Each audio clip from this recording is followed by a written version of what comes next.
Hello there my fellow holotable heroes and welcome to another Galactic challenge video.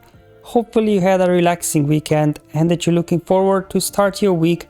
But first, a brand new challenge is upon us and I guess it's everyone's favorite planet, Ilum. Anyway, more about it later once I will be covering modifiers. So as always, I'll do the modifiers, feats first, then show you the battles. So if you want to skip through, there'll be YouTube chapters below. Two ways to do this. So I guess for Galactic Legend Leia owners, you do have Relic Princess Nisa. In this case, you'll be able to get all the feats done on autoplay in a single attempt.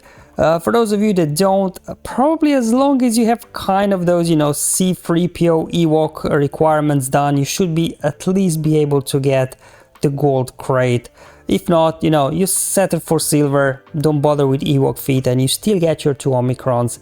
And that's what really is the real reward when it comes to Galactic challenges, so no need to stress. Anyway, let's start by reviewing the Ilum modifier. As mentioned earlier, it's probably one of our favorite planets because we all love a modifier. You start with 10 stacks of hesitation, and why we love hesitation? Guess what? We can't assist or gain bonus turn meter. And what are Ewoks all about? Assisting and gaining bonus turn meter. So whenever obviously you do lose stacks of hesitation, you gain clarity. So how you lose stack of hesitation? You have to use a special ability. So each unit has to use any special ability really 10 times, and then they will finally shake off hesitation and start being able to gain bonus turn and assist. However, you can still counterattack. So a bit of a bright side, because guess what? One of the things that Ewok modifiers do give is 50% counter chance, so we will still be able to counterattack. However, the real bonus when it comes to Ewok modifier is this one, that whenever an enemy targets an Ewok while attacking out of turn, that enemy is stunned, which can't be evaded or resisted. But because these guys won't be attacking out of turns, aside from our occasional counterattack from Vedhan, the main benefit of this modifier is really thrown out the window. Unfortunately, well, we do get some extra speed, but it's not that it really matters, I think, the extra speed today. So a little bit of a mixed bag when it comes to modifiers. They're kind of working against us. Luckily, also, they work against resistance, because resistance, it's all about gaining bonus turn meter. Their modifier gives them more bonus turn meter, so it's, I guess, kind of fair enough. They get shut down, we get shut down, and it's just like a slugfest until we finally shake off stacks of hesitation to get things going. One thing to point out is they do also gain stacking critical damage whenever they gain a buff. So eventually, like, if you leave them alive for too long, they'll start one-shotting your guys. So it's really kind of a race against time, this one, I think. But anyway, let me show you now what feats we have to complete before we hit the battles. Obviously, a full team of Ewok units is required, and then we have to inflict damage over time 30 times. Again, if you do have Nisa, she'll most likely take care of this feat. If not, I'll do another one afterwards, showing you a Darth Vader lead that can get damage over times done, and scoring 30 critical hits hopefully shouldn't be a problem at all. Okay, so let's first show you from my main account the good Ewoks. Now, I'm by no means an Ewoks expert, so maybe there's a better lineup you could use.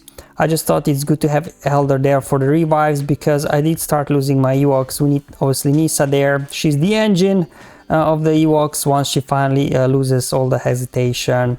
I like Logray for the days, turn meter removal, foresight, Pablo for the taunt, although he didn't really taunt a whole lot, so maybe Weekend instead of Pablo could be a better choice, but then I was worried with Weekend in there I would defeat him too fast, and then I wouldn't be able to get 30 damage over times with Ewoks as well. But anyway, probably any sort of mix of Ewoks would do, as long as you've got Chirpa lead and Nisa, I guess, and Ewok Elder for the revives.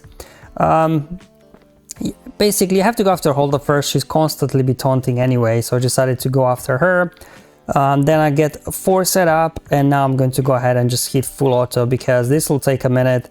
And it's not like I would do anything else than AI would here anyway. Just keep mashing those special abilities, so we keep losing stacks of hesitation. So as you can see from them, actually Resistance Hero Poe, he's the first one that looks like may lose stacks of hesitation. So as soon as we knock Holdo down, we'll turn our attention to Poe. Then she healed up a little bit, that's fine, we'll just keep going. Because you can see I lost Paplo there, but Elder, as soon as he loses ability block, should be able to bring Paplo back, I think. There we go, Holdo finally down. Let's go ahead and move the target over to Resistance Hero Poe. Still keep autoing, as you can see.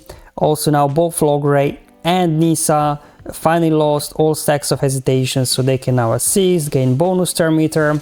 Next one, Rey Jedi training should be on the list. You also want to take care of her before she loses stacks of hesitation, because in my first attempt I went after Han, I went after Rose, and I left Rey for last.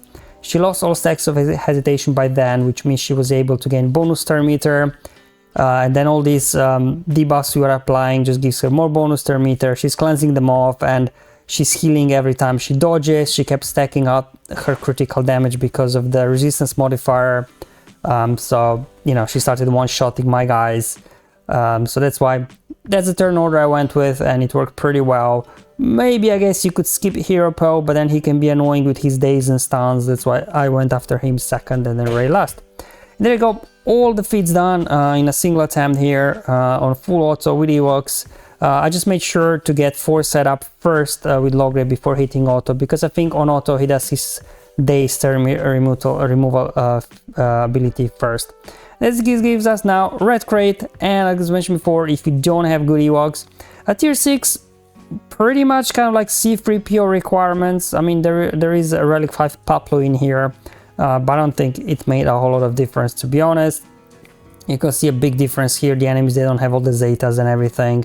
I just decided to go with the same turn order, keep going after Holdo, so, you know, she'll taunt at some point anyway, so might as well get her down. As you can see, even here we got low gear Ewoks, and we're burning for these guys very quickly on tier 6. So if, you know, if your Ewoks are not up to snuff to get tier 10 done, no need to stress. Head down to tier 6, knock out the Ewok battle, and then we'll take care of the remaining feats on tier 10 after we take care of this ones. As you can see, they're nowhere near from losing stacks of hesitation, whereas in this case a couple of my Ewoks did already.